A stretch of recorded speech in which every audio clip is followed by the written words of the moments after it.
Hello guys, आज हम यहाँ पे मैथ का तीसरा मॉडल पेपर सॉल्व करने जा रहे हैं।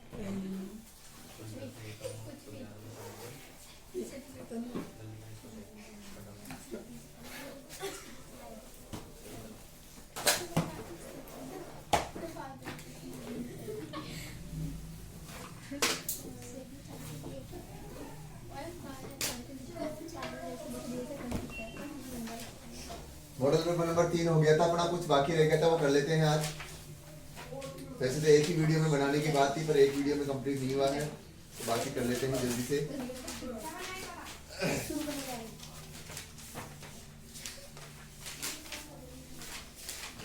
खंड ब चलने की बात ही आज, खंड ब देख लेते हैं जल्दी से। चलो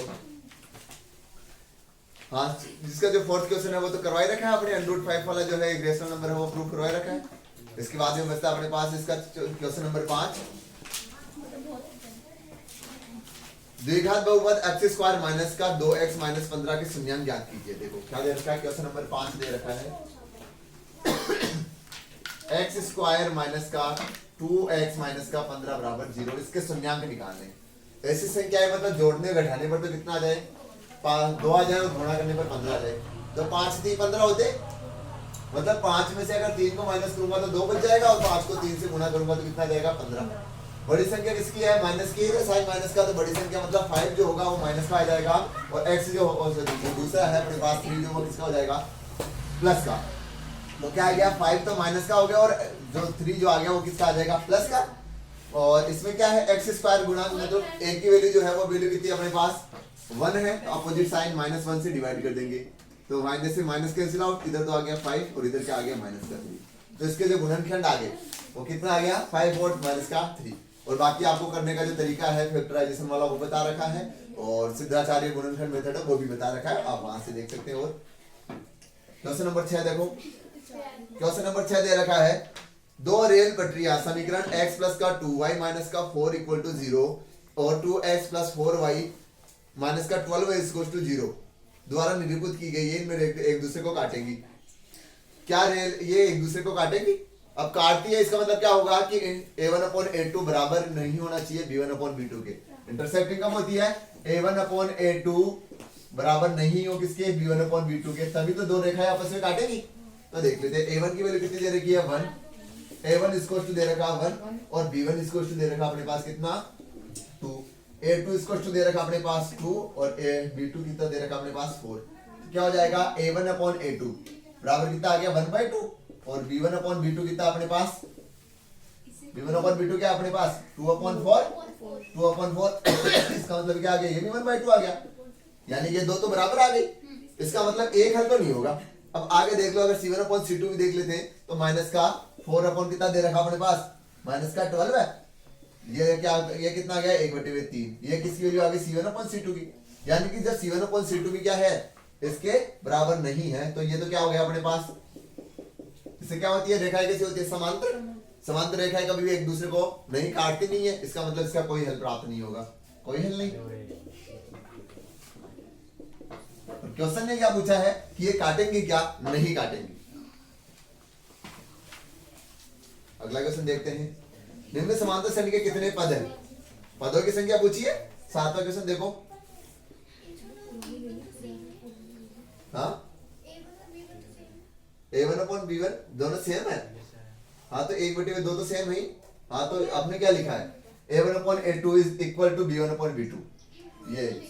ये शुरू में क्या बताया था कि अगर ये बराबर नहीं हो तब हल होगा, पर ये तो बराबर है, यहाँ बताया कि ये तो बराबर है। देखो ये तो 1/2 इसके भी बराबर है, 1/2 इसके भी बराबर है, इसका मतलब बराबर है, और जब बराबर होगा तो आगे वाले c1/c2 देख लेंगे, तो c1/c2 बराबर नहीं है, तो a1/a2 बराबर हो b1/b2 के, और बराबर नहीं हो c1/c2 के, इसका मतलब क्या होगा, समांतर रेखा है, कोई हल नहीं। क्वेश्चन नंबर 7 देखो, समांतर श्रेणी में कितने पद हैं, n पूछा है। देखो a का मान दे रखा है 7, d का मान दे रखा है 13, में से 7 गया तो कितना बच गया 5 या 6 बचेगा, तो d की वैल्यू आ गई 6 और an की वैल्यू जो दे रखी है वो दे रखी है 205।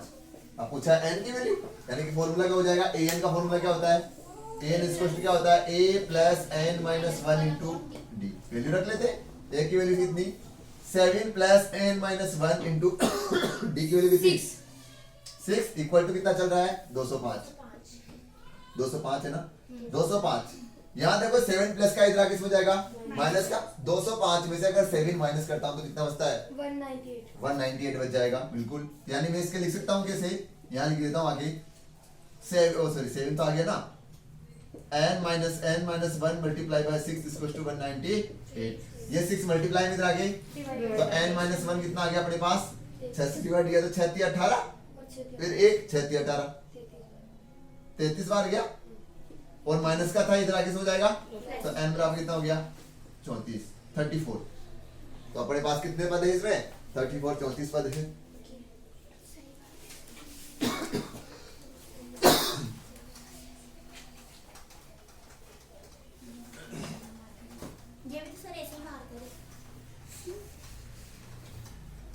नहीं वो मार्कर में इंक फेल रही थी इसमें फेल नहीं रही है देखो हाँ थोड़ा लेट साफ हो रहा है लेकिन फेल तो नहीं रही कम से कम।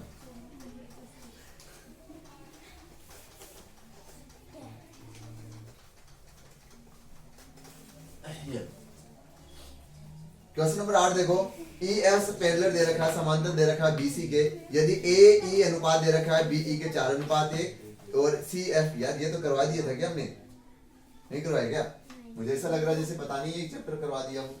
देखो दे रखा अपने पास एक ट्रायंगल में ये दे रखा अपने पास क्या ये ई दे रखा है ये एफ दे रखा है ये बी दे रखा है ये सी दे रखा है हाँ ए ई अपॉन दे रखा अपने पास बी ई इसकी वैल्यू दे रखी है 4/a और ई एफ जो है सॉरी सी एफ जो है उसकी वैल्यू दे रखा है 1.5। क्या पूछा अपने पास ए एफ की वैल्यू पूछा है ए एफ की वैल्यू पूछा है खंड सही चलेगा ना हाँ ये तुम्हें बता रहा कि इसका ये खंड तो करवा दिया शायद जब तक हमें पता है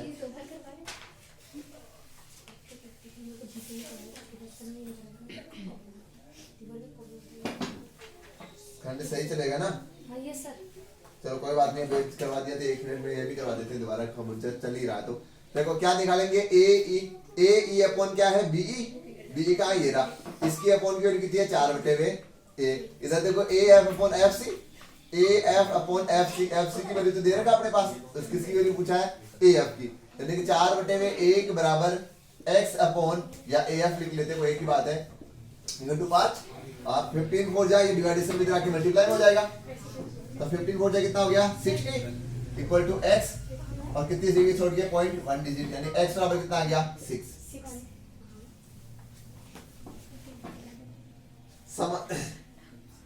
बिंदुओं को मिलाने वाली रेखाखंडों 7 और 6 किस अनुपात में विभाजित करती है देखो ये भी करवा देते हैं। क्वेश्चन नंबर 9 देखो क्या दे रखा है दो रेखाखंड दो लाइन दे रखी है अपने पास यहाँ दे रखा है 11 और 8 और 1 और 3 को मिलाने वाली रेखाखंड को बिंदु 7 और 6 यहाँ दे रखा है 7 और 6 ये किस अनुपात में विभाजित करता है तो किसी भी एक की वैल्यू में रख लेते जैसे कि यहाँ कैपिटल एक्स की वैल्यू दे रखा है 7 तो कैपिटल एक्स का फॉर्मूला रख लेते हैं। कैपिटल एक्स का फॉर्मूला क्या होता है m1 x2 plus m2 x1 upon m1 plus m2 ये होता है।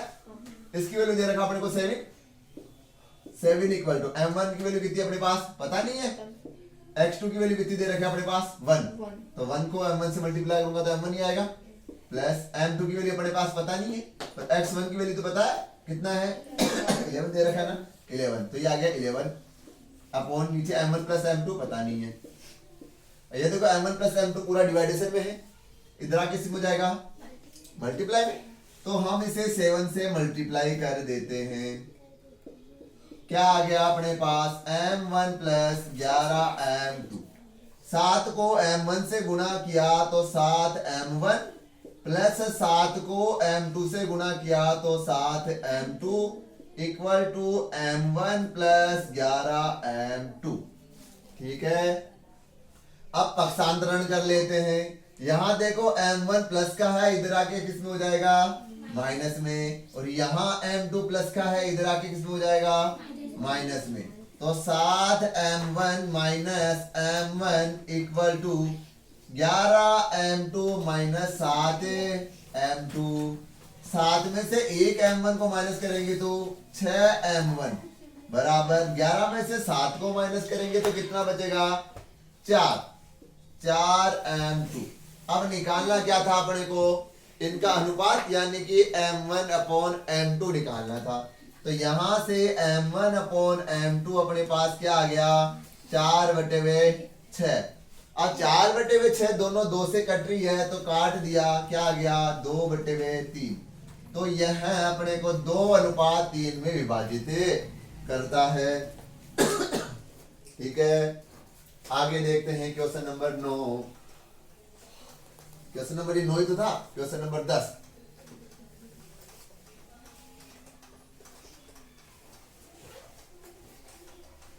क्वेश्चन नंबर 10 देखते हैं। 10 क्या दे रखा है, sec square 30 plus cosec square 45 bracket 2 cos 60 plus sine 90 plus tan 45 का मान ज्ञात कीजिए। क्या दे रखा है, sec square 30 degree plus cosec square 45 degree bracket 2 cos 60 degree plus sine 90 degree और दे रखा है टेन 45। ये पूछा है क्या होगा, देखते हैं। देखो सेक 30 मतलब cos 60, सॉरी cos 30 मतलब साइन 60। साइन 60 का मान कितना होता है, √3/2। तो संख्या क्या हो जाएंगी, सेक के लिए रेसिप्रोकल हो जाएंगी, उलट जाएंगी। तो क्या हो जाएगा 2/√3 और क्या स्क्वायर प्लस कोसेक 45 यानी कि साइन 45। साइन 45 की वैल्यू होती है 1/√2 और संख्या क्या हो जाएंगी, पलट जाएंगी। तो क्या हो गया √2 का स्क्वायर। आगे क्या दे रखा है, 2 मल्टीप्लाई cos 60 मतलब साइन 30 और साइन 30 का मान होता है 1/2 प्लस साइन 90 का मान कितना होता है 1 प्लस टेन 45 और टेन 45 का मान भी कितना होता है 1 होता है। देखो 2 का स्क्वायर 4, 3 √3 का स्क्वायर 3 प्लस √2 का स्क्वायर 2 ब्रैकेट बंद। देखो 2 से 2 कैंसिल आउट, यहां गया 1 2 और 3, इन दोनों का एलसीएम लेंगे, क्या आ गया 3, 4 प्लस का 6 और मल्टीप्लाई किससे है 3 से, 3 से 3 कैंसिल आउट, 6 और 4 10। तो इस पूरे का मान कितना आ गया 10। क्वेश्चन नंबर 10 आंसर भी आया 10। तो मत करके आ जाना भाई एग्जाम में, क्वेश्चन नंबर 10 और लिख के आ जाओ आंसर नंबर 10। एसी का आया है।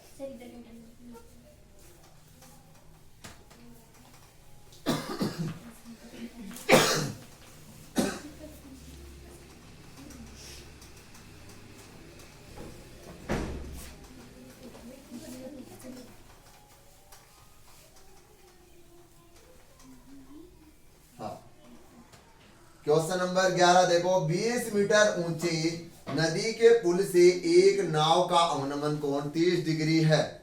नाव को पुल के नीचे में लाने में दूरी ज्ञात कीजिए। देखो 11वां क्वेश्चन दे रखा है, 20 मीटर ऊंचे नदी के पुल, ये है अपने पास एक पुल है, सीधा खिंच जा, ये 20 मीटर है भाई, तुम स्केल लेके नहीं बैठ जाना भैया, हम नापने के लिए। एक नाव का अवनमन कोण है। अब सपोज करो यहाँ नाव तैरती हुई आ रही है और इसका अवनमन कोण कितने डिग्री का दे दिया 30 डिग्री का। अब इस नाव को यानी कि ए है, ये बी पॉइंट पे 90 डिग्री है और सी है, इसको इसके पुल के नीचे मतलब बी पर आने के लिए कितनी दूरी लगेगी, ये पूछा कितनी दूरी चलना पड़ेगा। तो देखो ये क्या दे रखा है, थीटा के सामने लंब, और ये क्या दे रखा है आधार।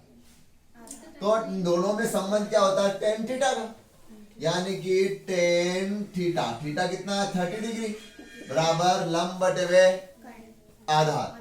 लंब कितना है 20 और आधार कितना है पता नहीं, तो ए भी लिख लेते हैं। टेन 30 की वैल्यू कितनी होती है 1/√3 equal to 20 upon A B. यहां से ए बी लाने के लिए संख्या क्या हो जाएंगी, रेसिप्रोकल कर दो, या फिर क्या कर सकते हैं, ये 20 मल्टीप्लाई में इधर आके डिवाइडेशन में, या फिर इसको इधर ले जाते हैं, √3 को इधर ले आते हैं और ए बी को इधर ले आते हैं, कोई सा भी नियम लगाओ। तो क्या जाएगा, ए बी बराबर 20 √3 और क्या है मीटर, तो ये आ गया मीटर। इतनी दूरी चलनी पड़ेगी भाई। अब देखो अगर क्वेश्चन में आपको मान दिया गया हो कि √3 की जगह ये रखें, तो आप वो रख लेना, ठीक है।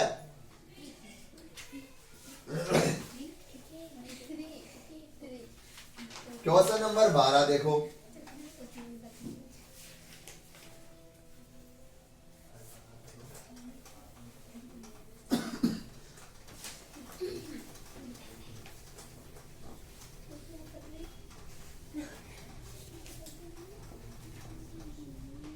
क्वेश्चन नंबर 12 में देखो भाई क्या होगा, यदि एक बिंदु T से O केंद्र वाले किसी वृत्त पर TA और TB रेखाएं परस्पर 70 डिग्री के कोण पर झुकी हुई है तो AOB ज्ञात कीजिए। हाँ तो ये 70 डिग्री पर झुकी हुई है तो 110 डिग्री आ गया भाई सीधा सीधा। हाँ कैसे आ गया, देखो एक सर्किल है, ये सर्किल है, अब जैसा भी बना है कोई बात नहीं है। ये एक बिंदु है बाहर स्थित है, ये बिंदु ले लेते हैं बाहर, इसका नाम दे रखा है T बिंदु से, इसका नाम T, इसका केंद्र बिंदु O है, इस पर दो स्पर्शरेखा है, एक ये है और एक ये है। ये कोण दे रखा है 70 डिग्री का, और ये पूछा है ये क्या होगा, x ले लेते हैं इसे, ये A है और ये B, इसका मान निकालना है। तो देखो कैसे आएगा, हम क्या जानते हैं कि स्पर्श रेखाएं उसके केंद्र अर्थात त्रिज्या के साथ 90 डिग्री का कोण बनाती है, तो यहाँ पर केंद्र के साथ 90 डिग्री का कोण बनाती है, तो ये 90 और ये भी 90 और ये दे रखा है 70। अब हम और क्या जानते हैं कि एक 2 और 3 और 4 चतुर्भुज के आंतरिक कोणों का योग 360 होता है। तो कोण A प्लस कोण B प्लस कोण T प्लस कोण X इक्वल टू 180 नहीं 360। हाँ इस x की जगह कोण AOB भी लिख सकते थे भाई, ये जो पूछा है वो भी लिख सकते थे। हाँ इन दोनों का मान कितना दे रखा है, 90 प्लस 90 प्लस कोण T की वैल्यू कितनी दे रखा है 70, ये लिख लेते हैं 70 प्लस कोण x इक्वल टू 360 डिग्री। अब क्या करते हैं, यहां से लोग कैलकुलेशन कैसे करते हैं, पहले इसको और इसको ऐड करेंगे, फिर इसको ऐड करेंगे और फिर इसको पक्षांतरण करेंगे। अपने को ऐसा नहीं करना, तो कैसे करेंगे, देखो 90 और 90 180 होता है, और 180 को अगर 360 से माइनस करूंगा तो कितना बचाएगा 180। अब 180 में से 70 और माइनस कर दो तो कितना बच गया 110 डिग्री। तो x का मान कितना आ गया 110 डिग्री, और x क्या था AOB बराबर क्या कोण AOB। याद रखना कैसे किया हम कैलकुलेशन, ऐसे बार बार आप जोड़ के घटाओगे तो टाइम तो उसी में हो जाएगा पूरा। इसके बाद देखते हैं क्वेश्चन नंबर 13।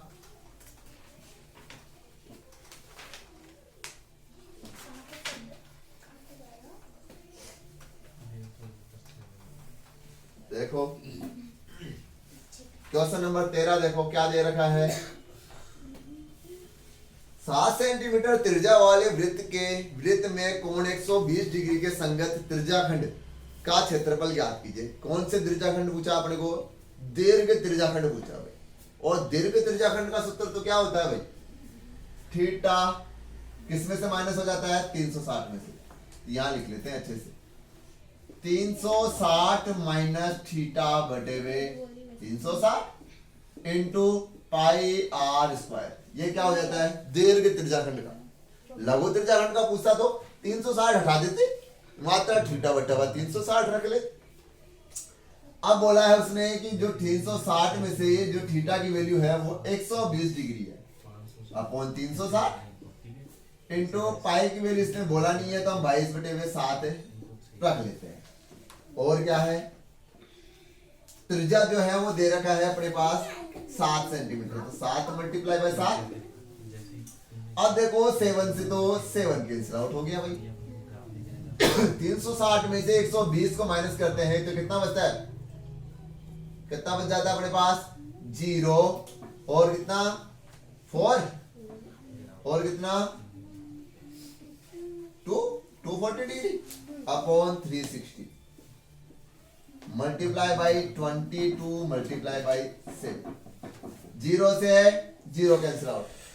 अब किससे कैंसिल आउट करें? देखो 6 से कर दे, 6 चौका 24, 6 6 36, फिर 2 से कैंसिल आउट करते हैं 2 बार में। ये कितने बार में? 3 बार में। अब देखो 22 आते 154, 154 को 2 से मल्टीप्लाई करेंगे तो 200 और 300, 300 और 8 हो गए क्या? कैसे हो जाएंगे? क्या आ गया? 154 मल्टीप्लाई बाई 2। देखो 4 दूनी की 8, 5 दूनी 10 की 0 हासिल की 1, 2 एकम 2 और 1 3, 308। नीचे कितना है? 3। और किस में दे रखा था? सेंटीमीटर में, तो सेंटीमीटर स्क्वायर। ये क्या आ गया? दीर्घ त्रिज्याखंड का क्षेत्रफल। ठीक है। हाँ वापस देखो, ये जो फॉर्मूला है हमने कैसे लगा दिया?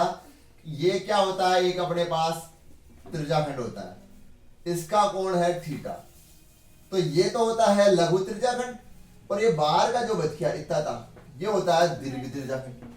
अब ये प्लस ये कितना होता है? 360 डिग्री, जिसमें से थीटा माइनस कर दिया तो बचा कोण बाहर वाला, तो थीटा माइनस किया तो 360 minus theta upon 360 into pi r square. Pi r square मतलब कितना? पूरे वृत्त का क्षेत्रफल। अब वैल्यू रख दी, 360 में से 120 को माइनस करा 240 अपॉन 360 का 360 इंटू 22 का 22, इस 7 से 7 कैंसिल आउट किया, बचा 7, ये 7 लिखे। फिर 22 7 154, 154 को 2 से मल्टीप्लाई किया 308 और नीचे कितना था? 3, ये 3।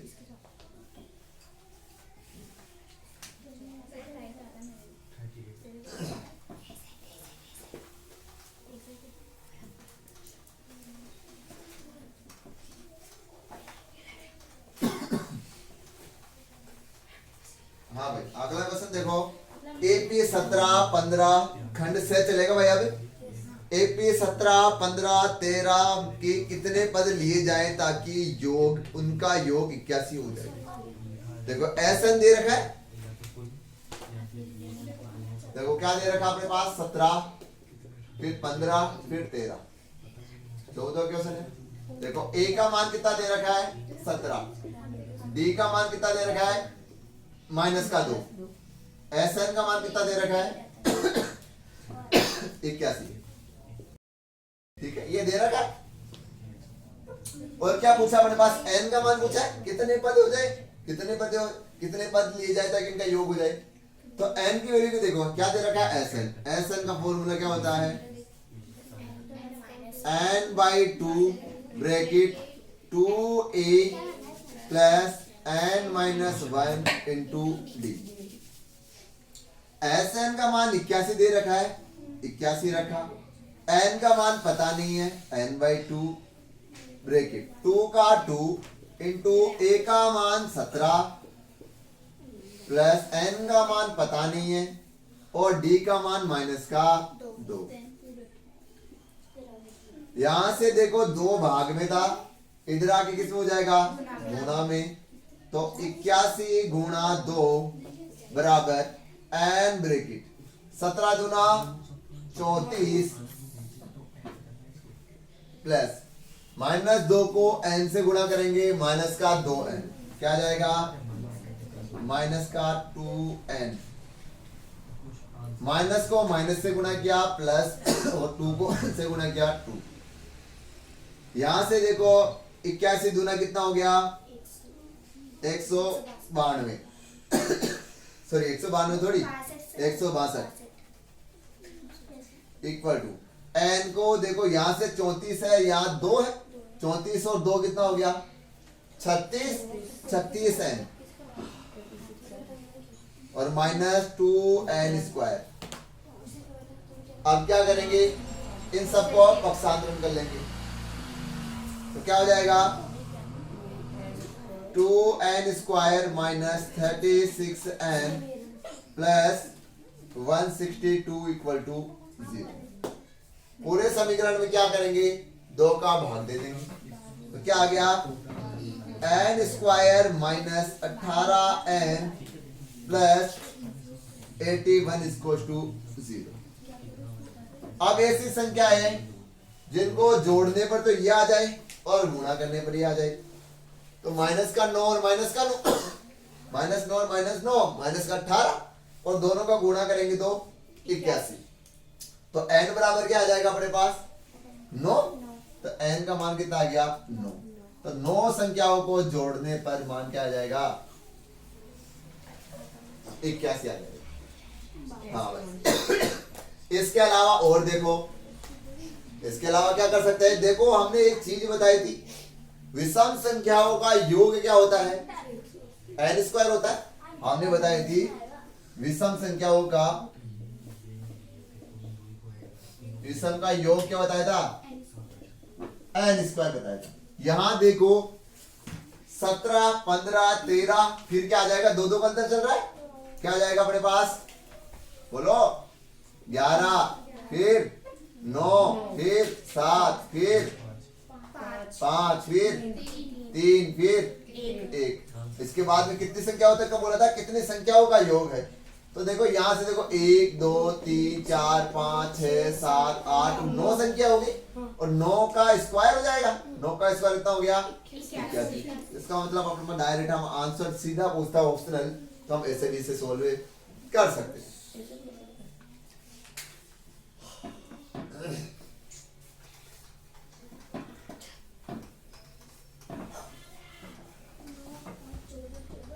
हाँ, अगला जो क्वेश्चन है इसके 8वें काम में, इसमें समीकरण बना देता हूँ, बाकी सोल्व अपने से करना, नहीं आए तो बाद में पूछ लेना।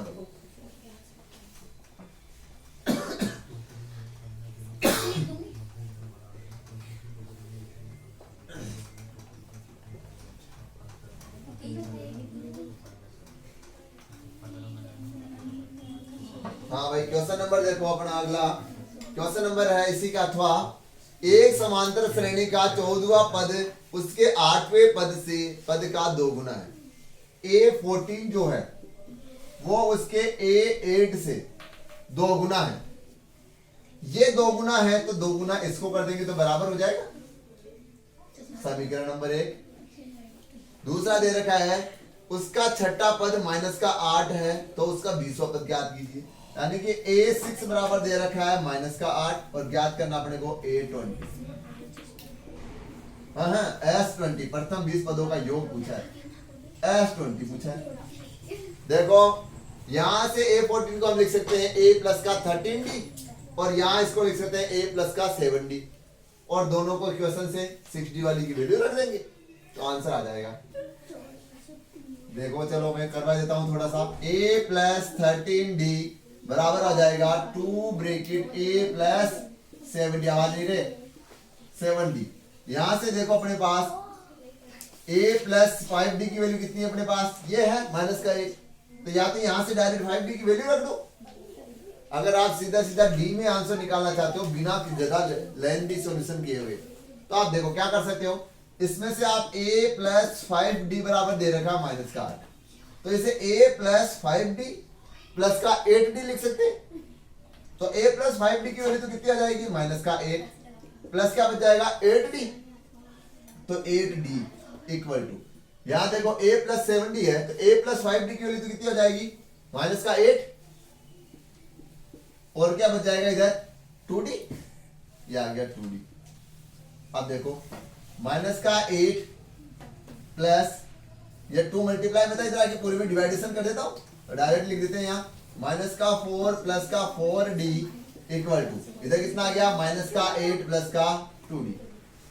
अब देखो ये 2D प्लस का था इधर आके माइनस का और यहां पर ये 4 प्लस माइनस का था इधर आके प्लस का, तो अपने पास आ गया 2D बराबर माइनस का 4, यानी कि D बराबर आ गया माइनस का 2।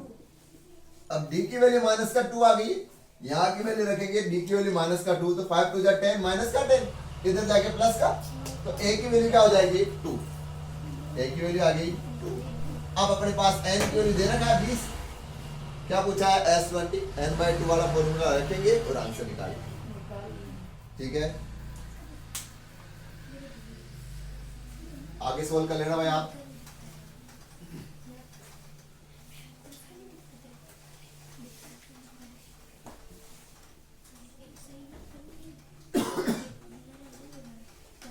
यहाँ वीडियो को पॉज करना, रोक देना भाई, रोकने के बाद आप इसे सोल्व करना पूरा, फिर आगे चलाना। क्वेश्चन नंबर 15 क्या है? क्या चश्मा चला रहा हूं क्या मैं? क्वेश्चन नंबर 15 देखो, 6 और 8 और 2 और 4 को मिलाने वाले रेखाखंड के मध्य बिंदु 1 और 2 के मध्य से बिंदु 1 और 2 की दूरी ज्ञात कीजिए। देखो क्या बोला है, बिंदु दे रखा अपने पास 6 और 8 और 2 और 4 को मिलाने वाले रेखाखंड, ये लो, ये दे रखा अपने पास कितना 6 और 8, यहां दे रखा 2 और 4 को मिलाने वाले रेखाखंड के मध्य बिंदु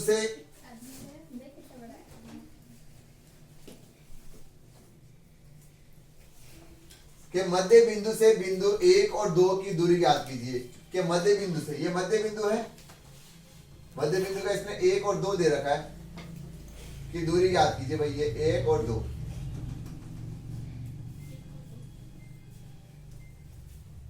मध्य बिंदु से इस तक की दूरी ज्ञात कीजिए। तो मध्य बिंदु ये नहीं दे रखा, मध्य बिंदु कोई और है, ये लो, यहाँ पर हम मध्य बिंदु ले लेते हैं, और ये चलो यहाँ लिख लेते हैं, ये पॉइंट लिख लेते हैं कितना 1 और 2 का, और यहाँ मध्य बिंदु है अपने पास कौन सा x1 और y1। इनसे दूरी निकालनी है, इन दोनों की, यानी ये P है और ये Q है, इन दोनों बिंदुओं की क्या निकालनी है, दूरी निकालनी है। तो देखो मध्य बिंदु का सूत्र क्या होता है, x1 प्लस x2/2 और y1 प्लस y/2 और y1 प्लस y2/2, यानी कि 2 और 6। देखो x1 x2 के लिए निकालता हूं मैं यहाँ, Q के लिए क्या हो जाएगा मेरे पास 2 और 6, 2 प्लस का 6/2 और 8 प्लस 4/2, क्या आ गया अपने पास 4 और 2 8, 6 और 2 8, 8 में 2 का भाग दिया तो 4, 8 और 4 12, 12 में 2 का भाग दिया तो 6। तो मतलब क्यों के मान आगे कितना 4 और 6। अब इन दोनों की दूरी निकालनी है। दूरी का सूत्र क्या होता है, PQ निकालते हैं। PQ क्या होता है, x2 माइनस x1 का whole square plus y2 minus y1 का होल स्क्वायर। तो x2 कितना अपने पास अब की बात 4, 4 माइनस 1 का होल स्क्वायर प्लस 6 माइनस 2 का होल स्क्वायर। देखो अनरूट 4 माइनस 1 यानी 3, और 3 का स्क्वायर तो 9 होता है, प्लस 6 में से 2 माइनस करा कितना बच गया 4, और 4 का स्क्वायर कितना होता है 16, 9 और 16 कितना हो गया 25, और अनरूट 25 किसका होता है 5। तो P और Q की दूरी जो आगे वो क्या आ गई 5 आ गई। ठीक है,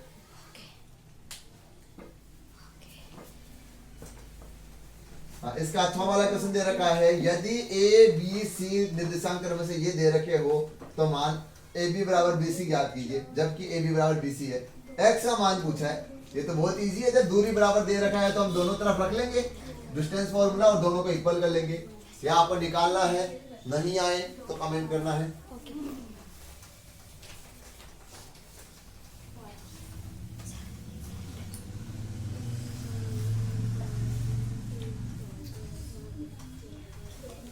इसके बाद चलेगा अपने पास क्वेश्चन नंबर 16। देखो, सिद्ध कीजिए कि किसी बाह्य बिंदु से किसी वृत्त पर खींची गई स्पर्श रेखाओं के बीच का कोण स्पर्श बिंदुओं से मिलाने वाले रेखाखंड का आंतरिक कोण संपूरक कोण होते। देखो ये क्वेश्चन जो अभी हमने एक क्वेश्चन करा था जहां हमने डिग्री निकाली थी, सेम वैसा ही क्वेश्चन है। देखो कैसे कर लेंगे इस क्वेश्चन को। ये बाहर बिंदु हमारे वहां तक माना था, हमने यहाँ T मान लिया था। चलो ये कोण मत बनाते हैं या कोण नहीं बनाते हैं, इसे बिंदु दे देते हैं O। यहाँ माना था हमने T पॉइंट, इसकी स्पर्श रेखाएं थी ये A और B, ये A थी, ये क्या थी B। इस पे यहाँ 90 डिग्री का कोण था और यहाँ 90 डिग्री का कोण था। अब ये पूछा है कि ये कोण और ये कोण जो है वो संपूरक कोण होते हैं क्या। तो देखो क्या होंगे हैं संपूरक कोण क्या होते हैं, क्या सिद्ध करना अपने को, सिद्ध करना है कोण O प्लस कोण T बराबर 180 डिग्री, ये प्रूव करना है। अगर ये हो जाएगा तो क्या हो जाएगा, संपूरक कोण होगा, और अगर ये नहीं होगा तो क्या संपूरक कोण नहीं होगा। तो कैसे निकालते हैं, देखो कोण A बराबर कितना है 90 डिग्री, कोण B बराबर कितना है 90 डिग्री, और अपने को कोण O और कोण T का पता नहीं है, ठीक है। तो क्या लिखेंगे हम, एक चतुर्भुज है चारों कोणों का योग 360, यानी कोण A प्लस कोण B प्लस कोण T प्लस कोण O बराबर 360। A का मान दे रखा है 90 प्लस B का मान दे रखा है 90 प्लस कोण O प्लस कोण T का पता नहीं है। 90 और 90 180 अगर 360 से माइनस करेंगे तो कितना बच गया 360, ओ सॉरी 180। तो 10 कोण O प्लस कोण T बराबर कितना आ गया 180। और ये तो प्रूव करना था कि जब दो कोणों का योग क्या होता है 180 डिग्री होता है तो वो संपूरक कोण कहलाते हैं। तो ये हो गया, दोनों कोणों का योग कितना 180, तो ये कोण क्या हो गए संपूरक कोण। इसका अथवा वाला क्वेश्चन देखो, अच्छा क्वेश्चन है, देखते हैं क्या है। देखो एक सर्किल दे रखा है, इसके परित स्पर्श क्या खींची गई है,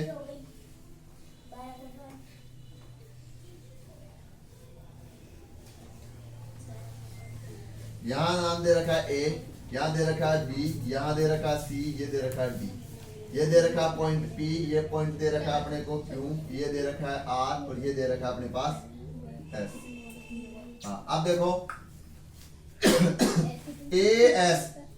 AS बराबर क्या होता है AP होता है। ऐसा क्यों, क्योंकि एक बिंदु से खींची गई स्पर्श रेखाओं की लंबाई बराबर होती है। तो AS बराबर क्या आ गया AP। ऐसे ही DS बराबर क्या आ गया अपने पास DS बराबर क्या आ गया DR। हाँ यहां से C और Q बराबर क्या आ गया अपने पास CR, और क्या बच गया अपने पास B और Q बराबर क्या आ गया BP। यह समीकरण नंबर 1, यह समीकरण नंबर 2, यह समीकरण नंबर 3, यह समीकरण नंबर 4।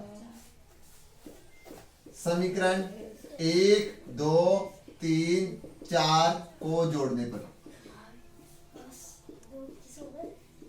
चार को क्या कर देंगे हम प्लस कर देंगे, जोड़ देंगे। तो चारों को जोड़ेंगे तो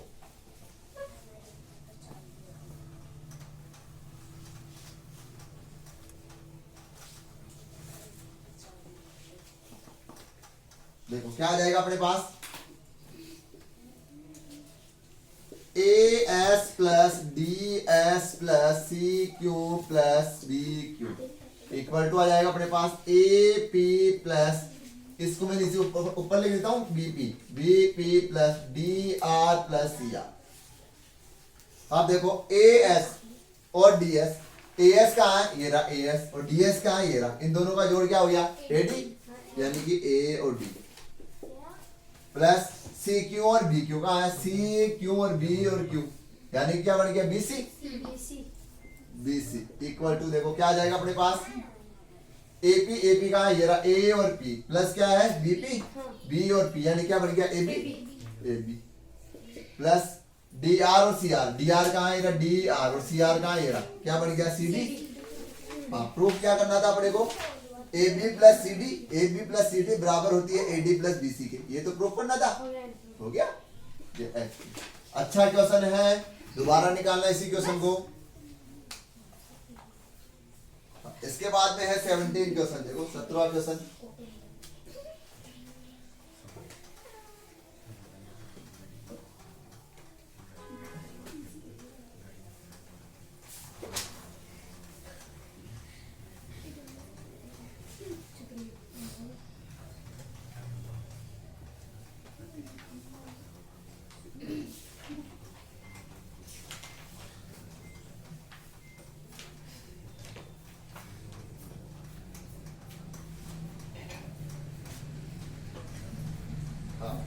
क्वेश्चन नंबर 17 देखो,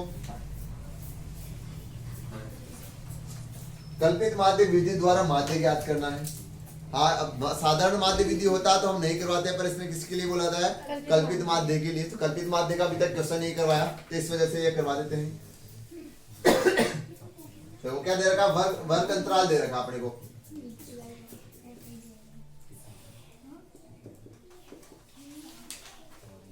क्या?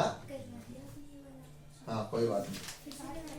अंतराल देखो, अंतराल कितना आ रहा है?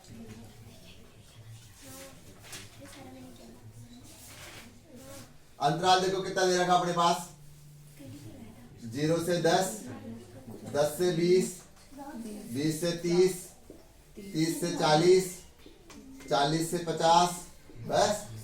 और बारंबारता कितनी दे रखी है? फ्रीक्वेंसी कितनी दे रखी है? बारंबार तो दे रखी है 2, 5, 8, 4 और 1। हाँ, अब क्या करते थे हम? कौन सा बोला इसने? कल्पित माध्य। कल्पित माध्य मतलब सबसे पहले तो क्या निकालेंगे हम?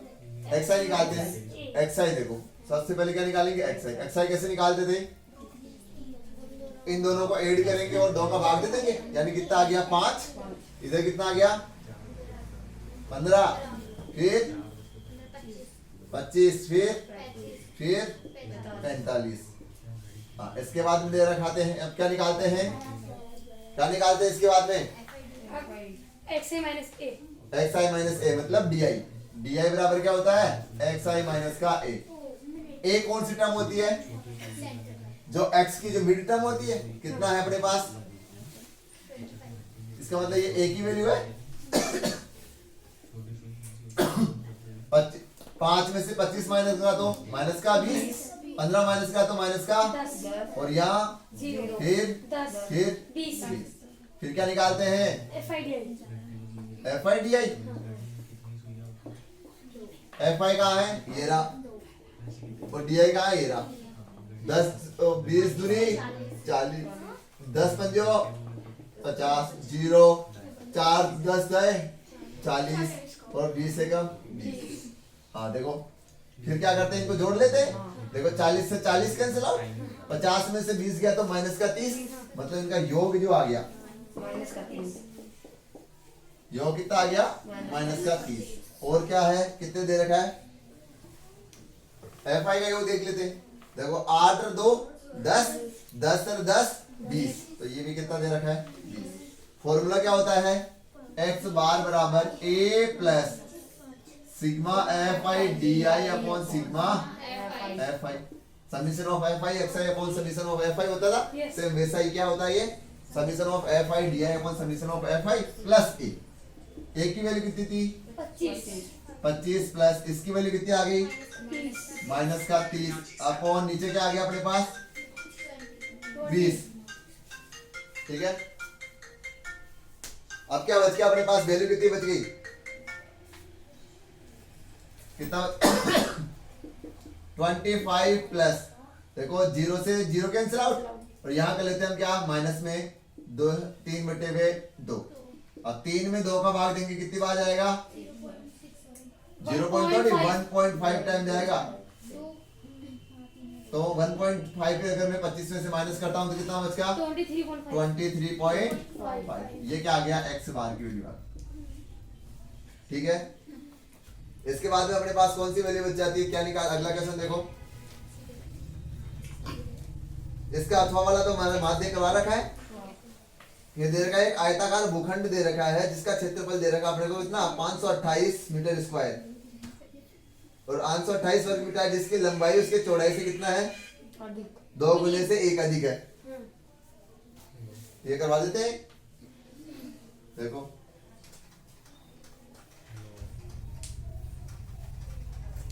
कविता चाची का फोन है क्या? कविता चाची का फोन है। 10 मिनट रुक जा।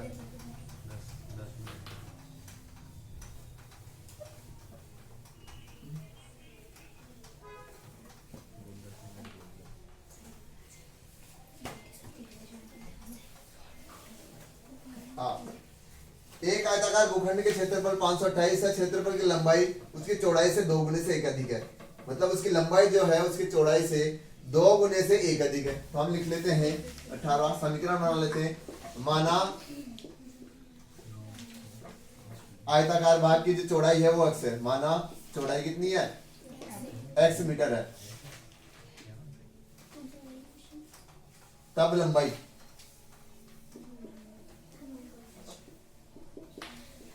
कितनी हो जाएगी, 2 गुने से 1 अधिक 2x प्लस 1, उसका क्षेत्रफल दे रखा है, तो क्षेत्रफल क्या होता है, लंबाई गुना चौड़ाई, L इंटू बी होता है, यानी कि x ब्रैकेट का 2x प्लस का 1 कितना दे रखा है, 528 दे रखा है। देखो 2 गुना x स्क्वायर प्लस का x, ये माइनस का 528 इक्वल टू 0। ये द्विघात समीकरण बन गई, इसको बाकी आप खुद सोल्व कर लेना।